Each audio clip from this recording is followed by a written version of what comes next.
39장 2절입니다. 여호와께서 요셉과 함께 하심으로 그가 형통한 자가 되어 그의 주인 애굽 사람의 집에 있으니. 아멘. 말씀 제목은 하나님과 같이 살라라는 말씀입니다. 하나님과 같이 살라라는 말씀입니다. 사람은 절대로 혼자 살 수 없습니다. 더불어 관계를 맺으며 살아야 하기 때문에 그렇습니다. 성경을 보면 하나님의 사람들의 공통적인 특징은 하나님과 같이 살았던 사람입니다. 대표적인 인물이 에녹이죠. 에녹이 하나님과 동행했더라라고 합니다.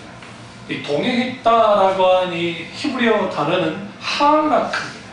거기에 에트라고 하는 그 에트하라크, 히브리어 동사가 같이 쓰이면서 주님과 발맞추어 걷다 혹은 산책하다라는 뜻을 갖고 있습니다. 하나님의 사람들이 이렇게 하나님과 같이 발맞추어 살았어요. 동행하며 살았습니다. 아브라함이 그랬고 요셉이 그랬고 모세와 다윗이 그랬습니다. 오늘 주목할 사람이 누구냐면 요셉입니다.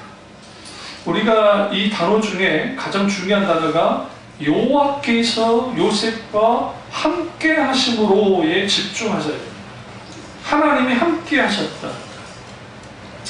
하나님이 함께하는 인생, 그 인생 아주 하나님 앞에 복받은 인생입니다. 많은 사람들이 이 말씀을 볼 때 집중하는 게 뭐에 집중해? 그가 형통한 자가 되어에 집중해요. 대부분. 그러나 여기서 가장 중요한 것은 요셉이 형통했다라고 하는 것에 그것이 중심이 아니라 하나님이 함께 하셨기 때문에 형통했다는 겁니다. 이게 굉장히 중요합니다. 그러면 요셉이 하나님과 함께하는, 함께 같이 사는 삶을 살았습니다. 그의 형통이 뭘까요? 만사 형통하는 겁니까? 그렇지 않습니다. 영어 성경의 번역을 보면 이게 success라고 되어 있어요. success. 성공이라고 되어 있어요. 그러나 히브리어 원뜻을 보시면, 히브리어를 보시면 마칠리하흐라고 되어 있어요. 뜻은 진보하다, 넉넉하게 되다라는 뜻입니다. 이거는 단순히 일이 잘 되다라는 의미가 아니에요. 그게 아니라 하나님이 계획하시고 목표하신 일을 이룬다는 뜻입니다. 다시 말하면 요셉이 형통했다는 것은 뭐냐면 하나님이 그를 향한 뜻, 그를 향한 목적이 뭐였다? 이루어졌다라는 것을 분명하게 성경이 말하고 있습니다. 그래서 우리는 요셉의 형통은 그가 하는 일이 잘 됐다, 뭐 복을 받았다, 총리가 됐다, 그러니까 성공했다, 출세했다, 그게 형통이 아니라 그것은 나타나는 현상이야. 현상일 뿐이고 실제로는 하나님의 계획과 하나님의 목적을 이루는 것, 그것이 형통인 것을 성경에서 말하고 있습니다. 그러면 내 뜻이 아니라 하나님의 뜻을 이루는 삶이 목적이 있는 삶이에요. 오늘날 사람들이 살아갑니다. 인생의 주기표도로 살아가는 거예요. 어느 집에서 태어났어요? 우리가 원치 않든 태어났습니다. 하나님의 뜻 가운데. 그럼 좋은 부모님 밑에 자라는 사람도 있겠지만 좋지 못한 부모님 밑에 자라는 사람도 있을 겁니다. 그리고 이제 초등학교 들어가고 중학교 들어가고 고등학교 들어가고 뭐 대학을 나온 분도 있을 것이고 대학을 나오지 못한 분도 있을 것이고 그 다음에 직장 생활하시고 그리고 난 다음에 뭐 결혼하신 분도 있고 결혼하지 못한 분도 있고 이렇게 하면서 이제 나이가 먹어가는 거예요. 인생 주기표대로. 그럼 그 인생에 있어서 남은 게 뭐가 있을까요? 세상 사람들이랑 다를 게 하나도 없어요. 짐승도 태어납니다. 마지막에 생로병사를 다 겪죠. 그리고 죽습니다. 오늘날 우리가 왜 하나님과 같이 살아야 되냐면 하나님이 이 세상에 이 땅에 태어나게 하신 것은 하나님과 함께 같이 살기 위해서예요. 뭐예요? 우리가 하나님께서 우리에게 영광을 받기를 원하십니다. 내 인생의 목적이 뭘까? 서울대 들어가는 겁니까? 그리고 대기업에 들어가는 겁니까? 사람들은 다 그걸 동경합니다. 아, 대단한 사람들이다. 그리고 출세하고 돈 많으면 행복해지는 겁니까? 물론 윤택하겠죠. 돈 없는 건 날 줄 모릅니다. 근데 문제는 뭐냐면 그렇다고 해서 그 인생 참 잘 살았다고 말할 수 있을까요? 우리 주님 앞에서 형통하는 인생에 대해서 말할 때 많은 사람들이 성공했다, 잘 나간다, 출세했다, 뭔가 하는 일이 잘 된다, 거기에 방점을 찍는 거 아주 위험스럽습니다. 오히려 성경에서 말하는 형통은 하나님의 뜻이 이루어지는 건데, 많은 사람들이 자기 자신의 자신의 뜻대로 되는 거, 잘 되는 거, 그것이 형통이라고 생각해요. 근데 하나님의 사람들은 그렇게 말하지 않습니다. 아무리 내 일이 잘 풀려도, 내가 원하는 것이 잘 되어져도 하나님의 뜻이 이루어지지 않으면 형통이 아니라는 거예요. 그 대표적인 분이 모세입니다. 모세가 40년 동안 바로의 공주의 아들로, 양자로서 살았습니다. 오늘날 말하면 금수저로 살았단 말이에요.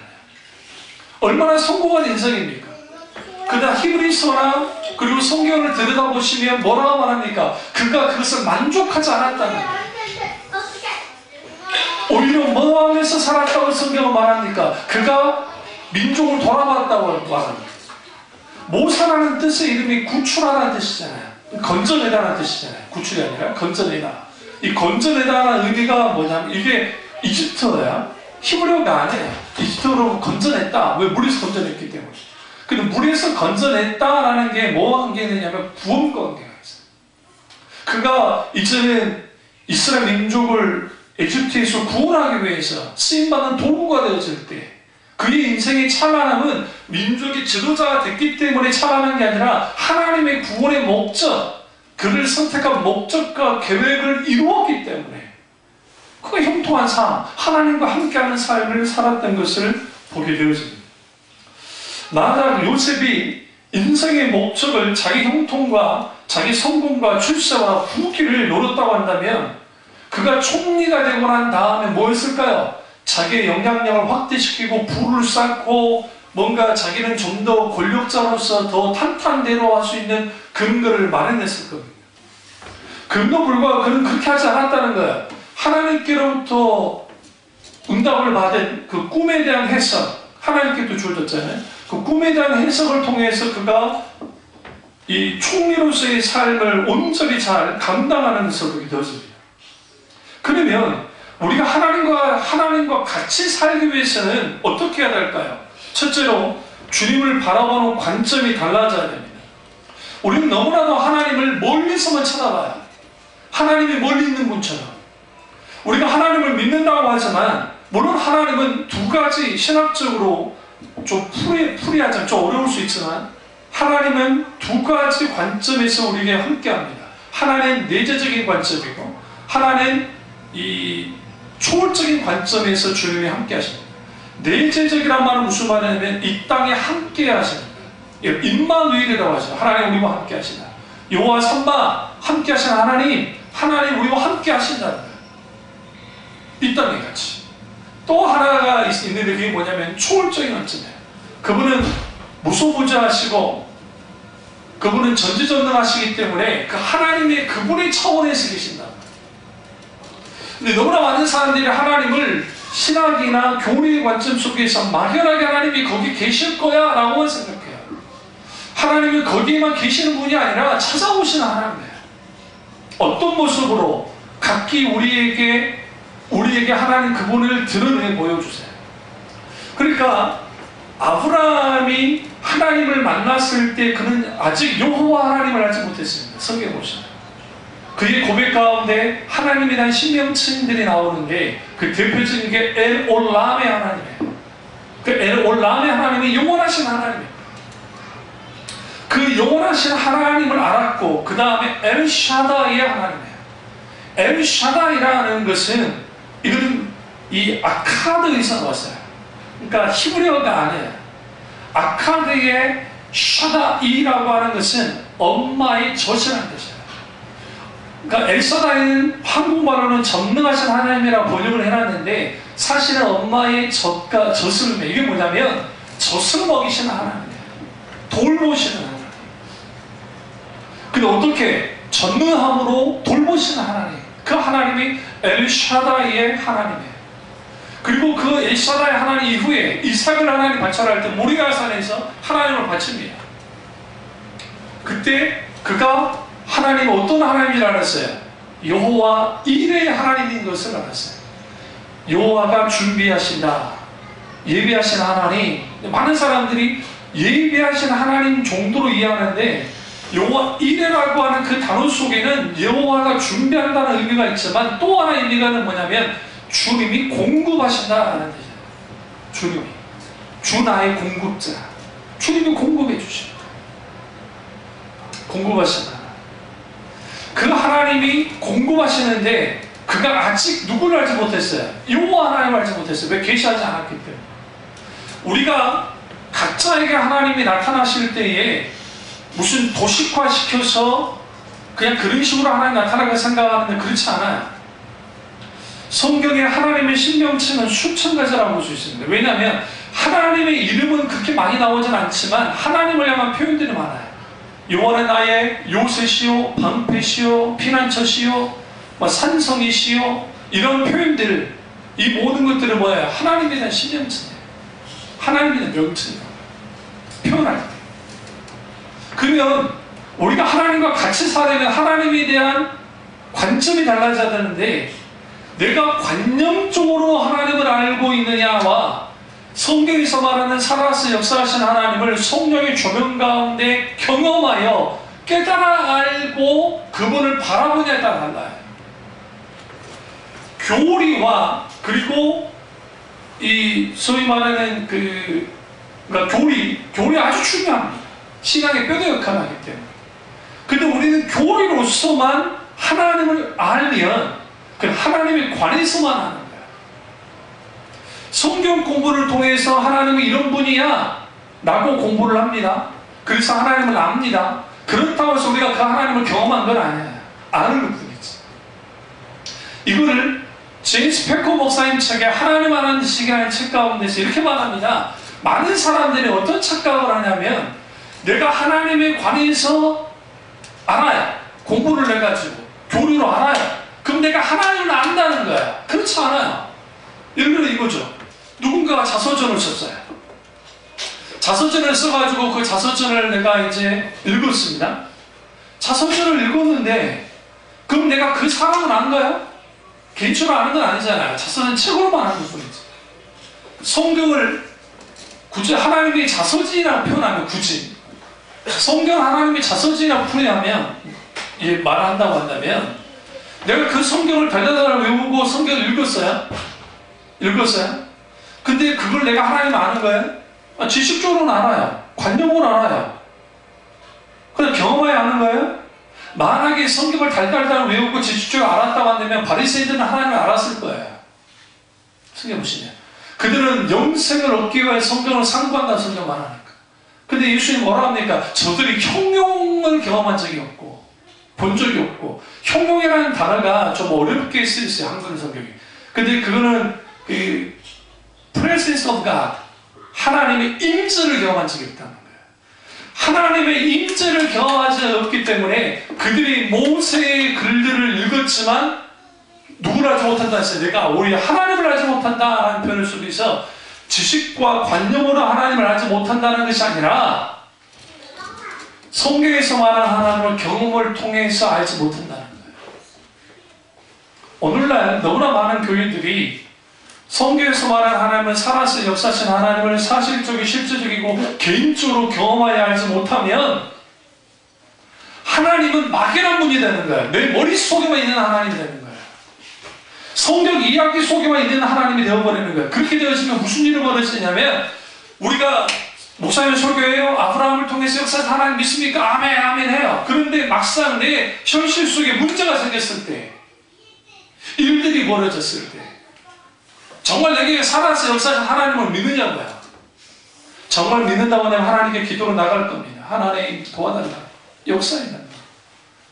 돈 문제에서 우리는 누구부터 생각합니까? 여러분의 돈이 있는 부모를 먼저 생각하고, 아니면 내게 돈을 빌려줄 사람을 생각할 겁니다.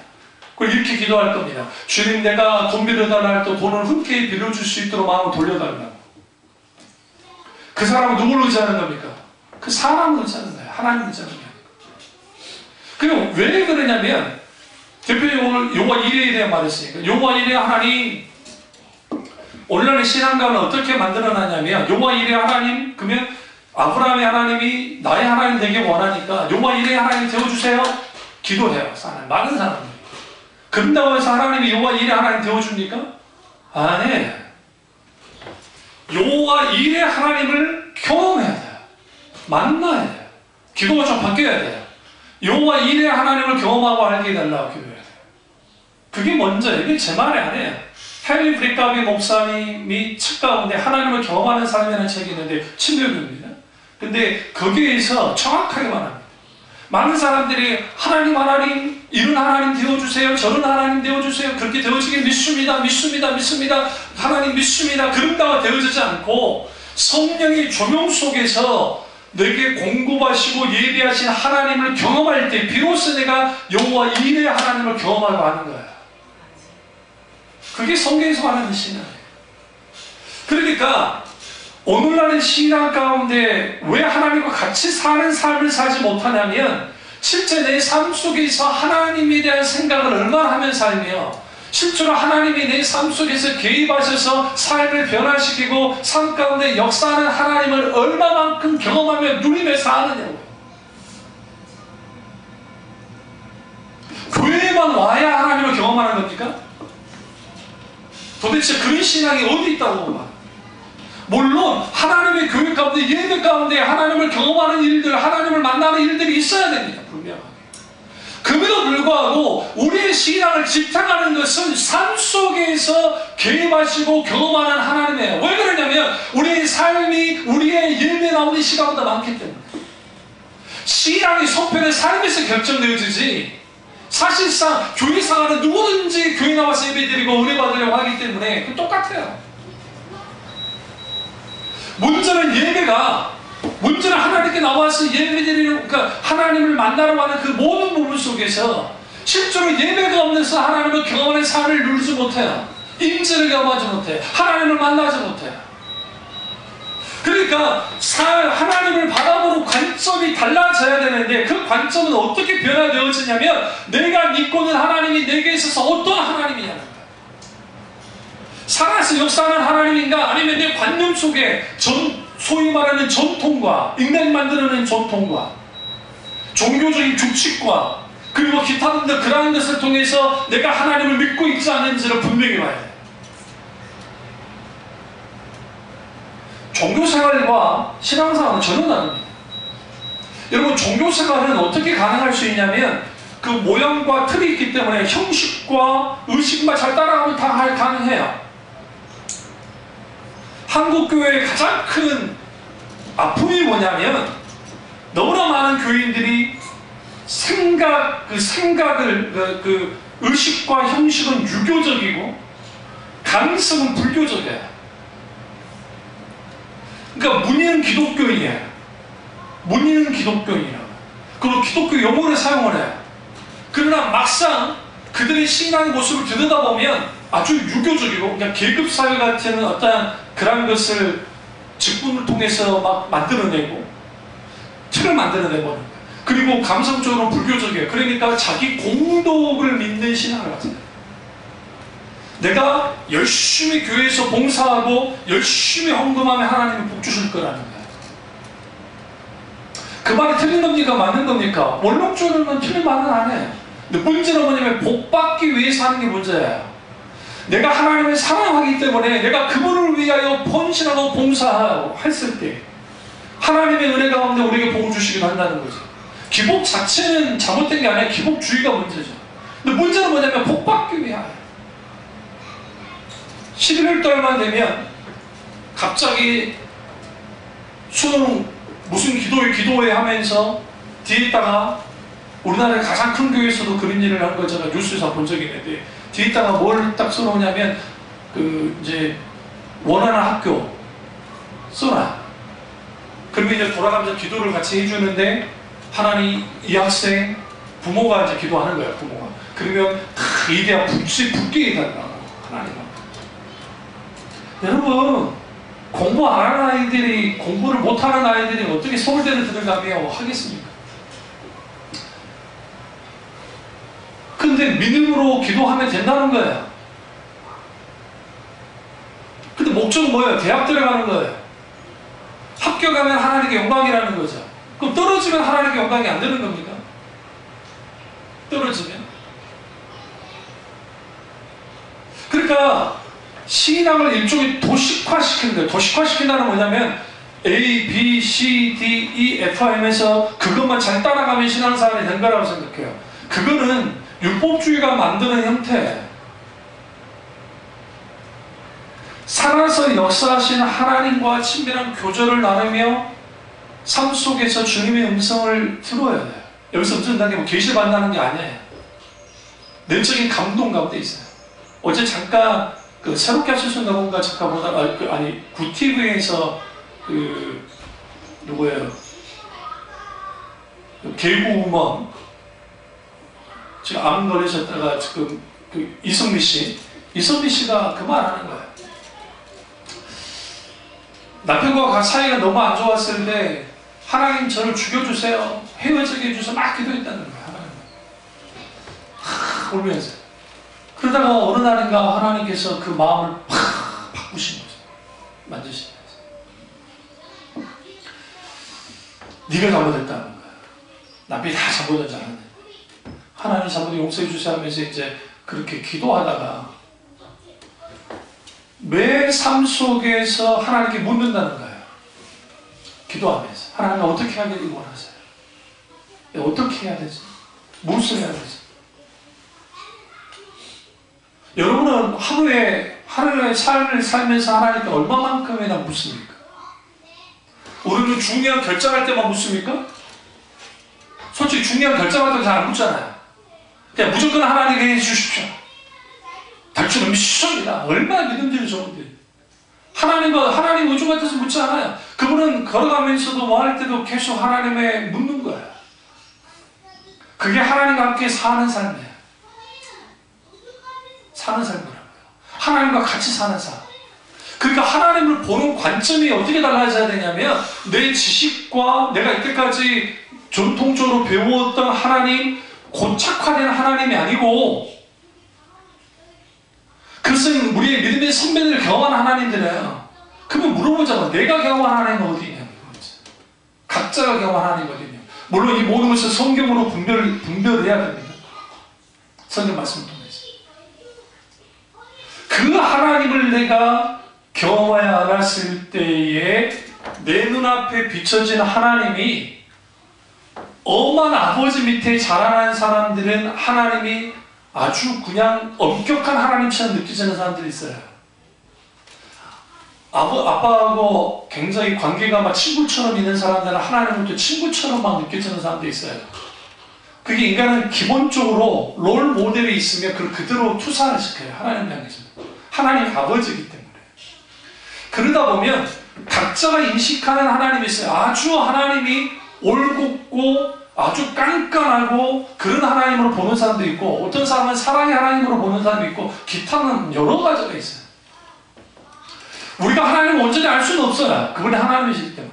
문제는 뭐냐면 성령의 조명은 비추심인데 깨닫고 알게 하시는 역사가 있게 되었을 때 그분을 내가 만나고 알게 되어지면 내가 하나님을 보는 관점이 달라져요.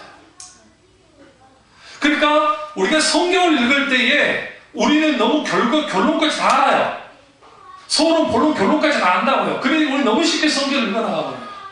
근데 우리는 이렇게 생각을 해야 돼요. 나는 결론을 알고 있지만 그 상황이 만약에 아브라함의 상황이 내 상황이었다면 내가 아브라함이었다고 한다면 어떻게 했을까라는 생각을 하고 있는 거예요. 갈대아 우르에서 나오라 할 때 마귀하는 신이 나오라 했다고요. 아브라함이 처음부터 믿음 있던 사람이 아니에요. 그 아버지 데라는 우상장이에요. 성경 보시면. 아브라함은 당연히 생족의 후손이지만 여호와 하나님을 잊어버렸던 사람이에요. 근데 갑자기 여호와 하나님이 나타나셨어요. 우상장의 아들이라니까요. 저보다 다른 신에 대한 인식이 있던 사람이에요. 그러다 하나님을 만났어요. 여호와라는 신을 만났어요. 하나님이라는 분을 만났어요. 그리고 그가 갈 바를 낳지 못하고 담대하게 남았습니다. 그러다 그는 처음부터 믿음이 좋은 사람입니까? 아니요. 성경 보시면 그가 삶에서 이렇게 실패도 해보고 이렇게 성공도 해보고 이런 상황을 하나님과 함께 거치면서 삶 속에서 경험하여 알게 된 하나님이 나타나기 시작했어요. 그 대표적인 게 엘올란과 여호와 이레와 엘샤다이, 특별히 엘샤다이 하나님이에요. 아브라함의 하나님이 아브라함과 이삭과 야곱의 하나님 할 때 그 하나님은 엘샤다이 하나님이에요. 그래서 야곱이 이렇게 말합니다. 엘샤다이 하나님이 나를 이때까지 나를 보호하고 인도하셨다. 아브라함 하나님이 이삭의 하나님이 되어지고 이삭의 하나님이 야곱의 하나님이 되어졌어요. 그러면 어떤 관점으로 바뀌어야 되느냐? 살아서 역사하는 하나님이 실제로 우리에게 살아서 역사하시는 하나님으로서 내게 바로 앞에 계시는 분으로 실제로 역사하는 분으로 믿어야 돼요. 그게 성교사만의 신앙생활이에요. 종교생활은 교회 나와서 예배드리고 교회 나와서 헌금 드리고 교회 나와서 구역예배 뭐 무슨 봉사하고 하는 그게 신앙생활이 아니에요. 그것은 아주 중요해요. 근데 그 뭐가 담겨져 되냐면 내가 아버지의 은혜 가운데서 아버지의 영광을 위하여 내가 예배드리고 내가 봉사하고 내가 하나님 앞에 감사하는 것들을 그 표현하는 거야. 의식을 통해서. 그러니까 그 의식이 전부가 아니라고요. 그 의식에 뭐가 반드시 담겨져 되냐면 호세아 6장 6절에 말하는 것처럼 나는 인애를 원하고 나는 번제보다는 뭐를 원한다고요? 하나님 알기를 원한다는 말처럼 인애는 사랑해. 하나님을 사랑하고 하나님을 아는. 여기서 한다는 것은 히브리어로 야다인데 야다는 관계를 통해서 하는 거야. 부부관계를 통해서. 경험을 직접적인 경험을 통해서 하는 거야. 하나님을 직접적으로 경험을 통해서 알게 되어질 때 주님이 번제를 원치 않느냐요? 아니요. 주님이 번제 원하세요. 예배 원해요. 그러니까 그보다 더 원하는 게 뭐냐? 하나님을 사랑하고 하나님을 아는 것. 하나님을 사랑하고 하나님을 아는 것이 분명하게 우리 가운데 있어야 뭐 하느냐? 하나님에 대한 보는 관점이 달라져요. 여러분의 삶 속에 하나님이 얼마만큼 직접적으로 느껴지십니까? 느껴지시나요? 교회 나와서 은사주자들이 하는 대로 막 분위기 띄우고 막 거기에 막 하면 거기에서 막 하나님이 살아계심이 느껴지는가요? 아니에요. 성령의 임재가 있을 때 성령의 임재 속에서 하나님의 살아서 역사하신 하나님을 경험하고 느끼게 됩니다. 오늘날의 신앙의 위기는 단순히 뭐 교회가 세습에서 위기고 그거는 현상일 뿐이고 실질적 위기는 뭐냐면 하나님과의 단절이에요. 너무나 많은 교인들이 하나님과 단절되어 있어요. 찬양을 할 때 찬송가 할 때 어떻게 하나요? 우리 교회는 워낙 작은 교회니까 뭐 딴짓 할 수는 없잖아요. 다른 교회에 비하면 앞자리니까. 근데 교회가 좀 큰 교회도 보세요. 그러면 막 찬양 앞에서 전도사님이 찬양 인도를 예배 전 찬양을 해요. 하다 보면 아는 집사님이나 오면 뭐 어떻게 합니까? 왔어? 인사해요. 찬양 자체가 예배인데 그냥 소위 말하는 준비 찬양이란 말 한국어만 있는데 그런 개념이에요. 실제로 예배 가운데 예배를 드릴 때 내가 하나님 그분을 영광을 위해서 내가 그분과의 정말 친밀한 교제를 위해서 내가 인식하고 내가 알고 경험하는 만큼의 하나님께 영광을 드리게 되어 있어요. 예배의 수준은 그래서 그 사람이 신앙의 수준이에요. 실제로 어떻게 할 수 있냐고요? 가인과 아벨의 예배를 보면 할 수 있어요. 제사를 보면 우리는 가인이 피의 제사를 드렸고 곡식 제사를 드렸고 그 다음에 아벨이 첫 양으로 드렸다고 하니까 피 흘림이 없이는 죄사함이 없다고 하는 교리를 가지고 가인이 너 곡식 제사를 드렸으니 하나 안 받았다고 그런 논리가 어디 있어요? 그게 아니에요. 요제나 소제 뭘로 드려요? 하나님 옆에 흔들리는 제사 곡식으로 드려요. 성경에는 뭐라 말하느냐? 가인과 가인의 재물을 받지 않으셨다라고 생각해요. 그 사람을 안 받는 거예요. 예배에서 가장 중요한 건 사람이에요. 하나님의 관심은 그 사람의 관심이 있어요. 재물이 관심 필요 없다는 게 아닙니다. 내가 하나님께 드리는 헌금, 헌신, 봉사 필요해요. 그러나 중요한 건 그 사람 자체예요. 하나님은 그 사람을 찾아와요. 성령과 진리로 예배드리는 자를 주께서 어떻게 한다고요? 찾으신다잖아요. 영과 진리로 예배드리는 자를 찾으신다잖아요. 주님이 찾아오신다는 거예요. 교회 사이즈가 사람들의 수가 많은 곳에 하나님이 크게 임재하시는 겁니까? 아니요. 두세 사람이 모이는 곳에 내 이름으로 모이는 곳에 내가 함께하겠다 주님 말씀하시죠. 그러니까 오늘날의 신앙의 위기는 하나님의 임재가 하나님과 단절의 위기이고, 그 단절의 위기 속에 가장 큰 문제는 뭐냐면 하나님에 대한 잘못된 관점이에요. 위기가 그거예요. 내가 지식적으로 내가 알고 있고 관념적으로 하나님을 알고 있으니까 하나님을 내가 안다고 생각하는 거예요. 아니요. 그래서 그는 관념으로 하는 것뿐이에요. 내 머리로만 하는 것뿐이에요. 하나님과 나의 관계는 전인격이어야 돼요. 지성과 감성과 의지로서. 이 부분을 전하는 에도드 목사님이 뭐라고 말했냐면, 우리가 하나님을 만나게 될 때 하나님은 우리의 감정을 통해서 만나지 않는다는 거예요. 오늘날의 교회가 설교 속에서 감정에 호소하는 설교가 넘쳐납니다. 감동스러운 예화를 들고 감격스러운 그런 걸 합니다. 이 부분에 대해서 로이드 존스 목사님은 뭐라고 말했냐면, 이만큼 타락한 설교가 없다. 그 영국 교회에서 말했습니다. 그게 벌써 60년 전에.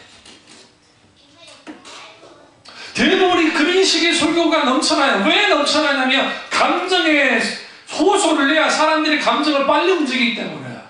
그 빨리 움직여지면 그걸 통해서 내가 하나님 은혜를 받았다 하는데 절대로 그런 식으로 하나님 역사하지 않아요. 왜 그러냐면 신앙의 정서라고 하는 책이 있습니다. 그게 조나단 에드워드 목사님 책인데, 그 조나단 에드워드 목사님 이렇게 말합니다.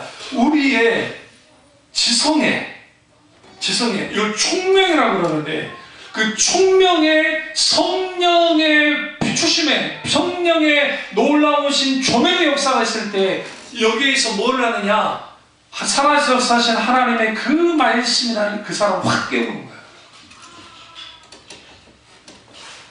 하나님을 알도록 만들어요. 예.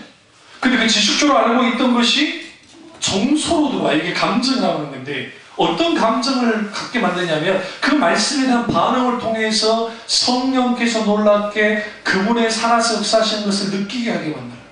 그것이 어떻게 선한 의지로 나타나게 만들어요. 그게 전인격적 하나님 만나는데 좀 어려운 건데,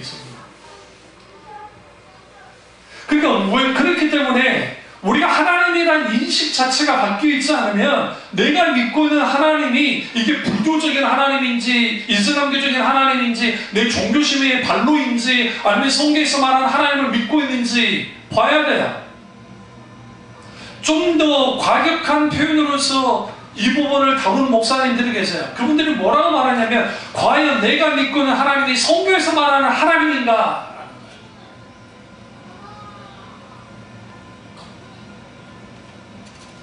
내가 원하는 하나님을 믿지는 않는지를 봐야 돼요. 각자가 만들어낸 하나님이 만들어질 수 있어요. 자체적으로. 거기에서 율법주의와 거기에서 인본주의와 거기에서 기복주의가 파헤치고 번영주의적인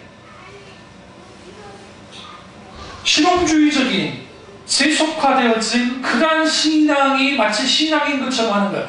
근데 신앙은 인격체이신 하나님을 알아가는 게 신앙이에요. 어떻게 우리의 예배 속에서 삶의 현장에서 기도 가운데 우리의 삶의 모든 부분에서 그분을 경험하여 알면서 그분을 계속 알아가는 게 신앙생활이에요. 성경에서 단순히 교회에 나와서 구역 예배드리고 뭐 그건 활동이고요. 그게 필요 없다는 게 아닌데 그건 중요한 활동입니다. 그러니까 그 과정 속에서 하나님을 경험해야 알아요. 그 경험하고 그분을 사랑하고 그분과의 만남이 필요해요. 그러면 우리의 관점이 성경에서 말하는 하나님의 사람들이 하나님을 봤던, 하나님을 만났던 그것을 보게 되잖아요. 종교개혁 500주년이 지나고 501주년이 됐는데, 마틴 루터가 종교개혁을 했을 때 뭘 깨부셨냐? 예배를 깨부신 거야. 많은 사람들이 종교개혁을 솔라 피데, 오직 믿음, 솔라 그라티아, 오직 은혜, 솔라 스크립투라, 오직 말씀, 솔리오 데이 글로리아, 오직 하나님께 영광, 솔리오 크리스토스, 오직 그리스도. 근데 우리가 분명하게 볼 것은 뭐냐면 그 5가지 모토가 있었지만 뭘 깨부시라고 했냐면 신비주의적이고 관념 속에 갇혀있는, 그들의 틀에 갇혀있는 하나님을 해방시킨 거예요. 어떤 면에서 하나님께 죄 사함을 위해서 기도하는데 꼭 사제가 고해성사를 해서 갈 필요가 있냐는 거예요. 성경은 그런 게 없는데.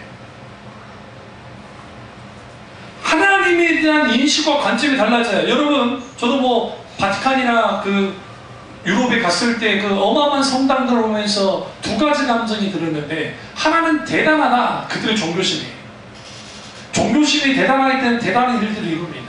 오늘날의 바티칸에 있는 성 베드로 성당을 지금 만들려면 천문학적인 돈이 들어요.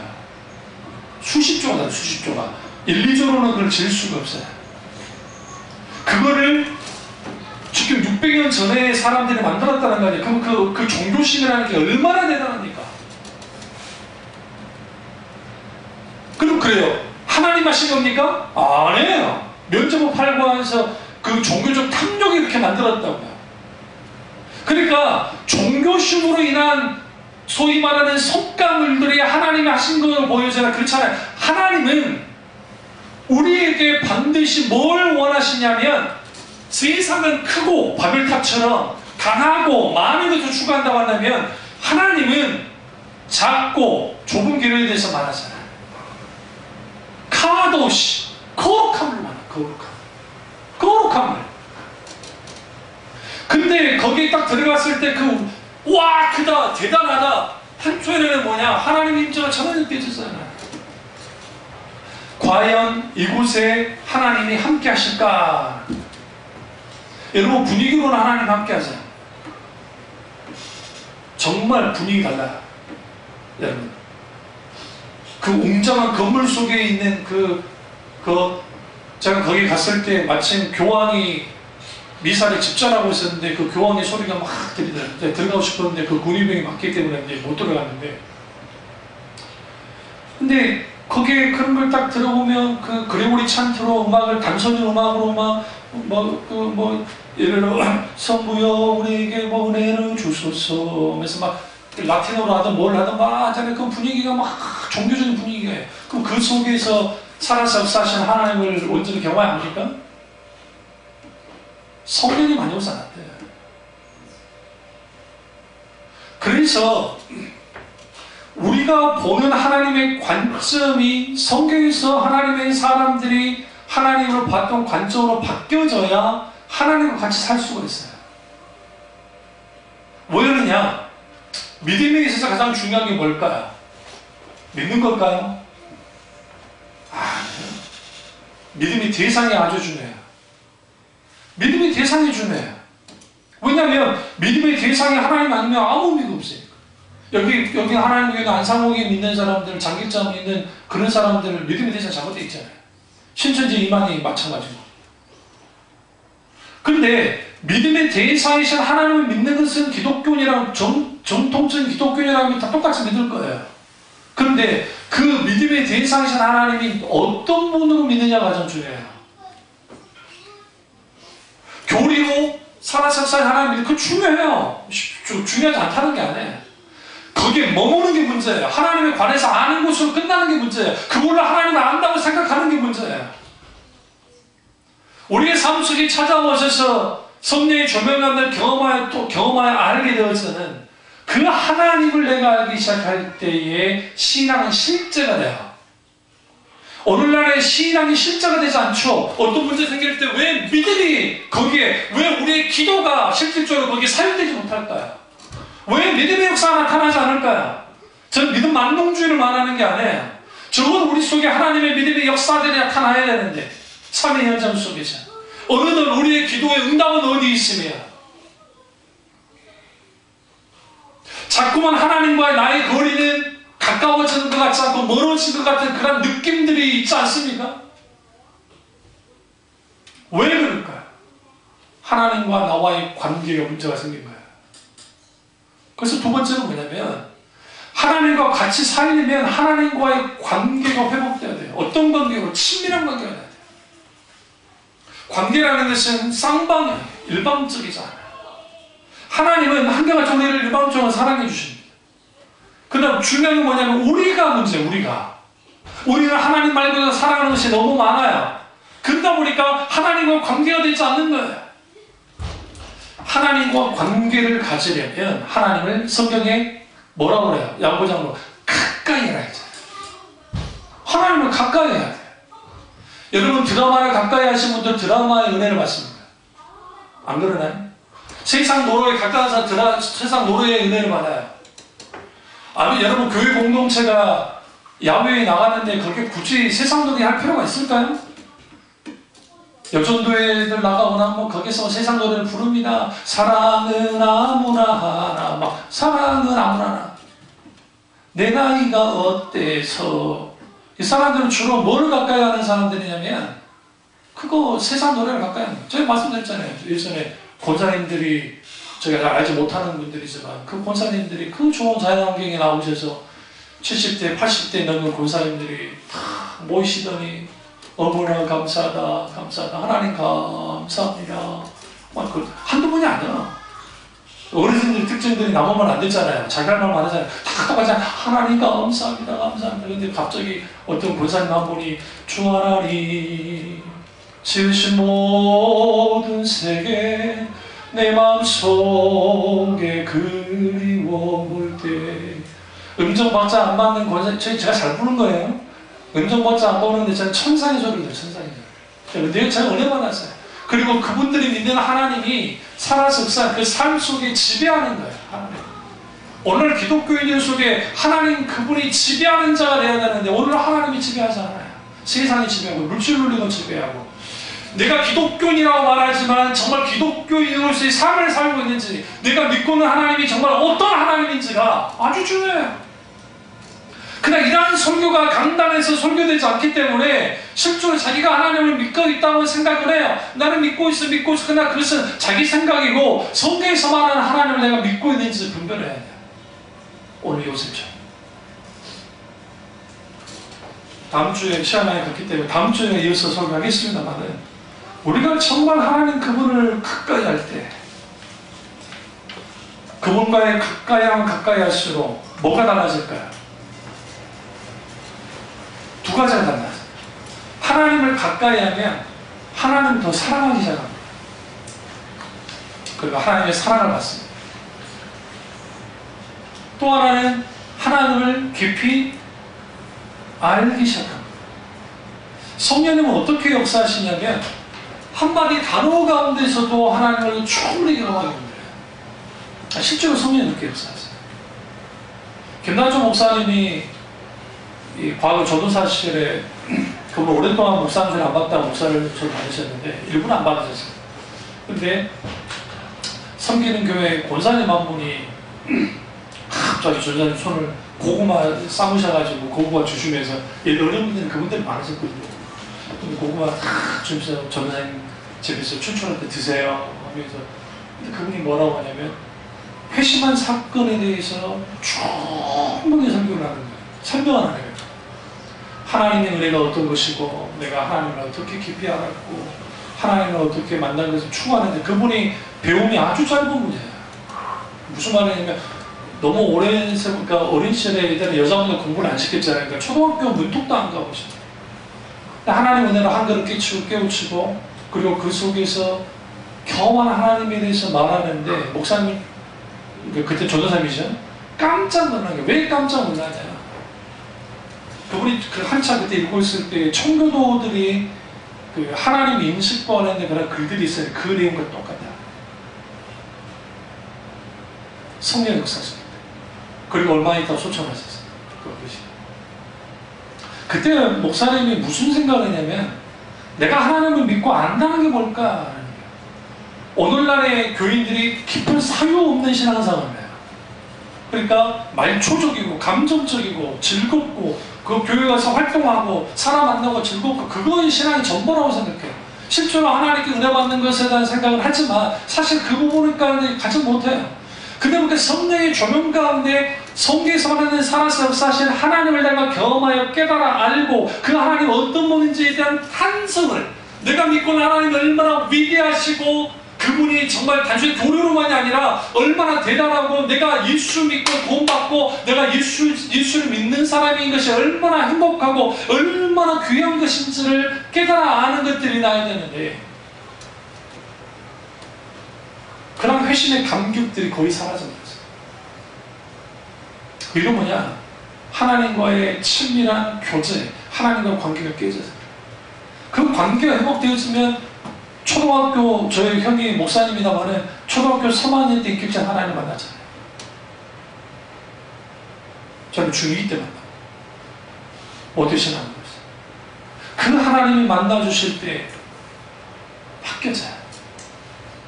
이 놀라운 은혜가 저와 여러분의 교회 주변으로 충만합니다. 기도하겠습니다. 주님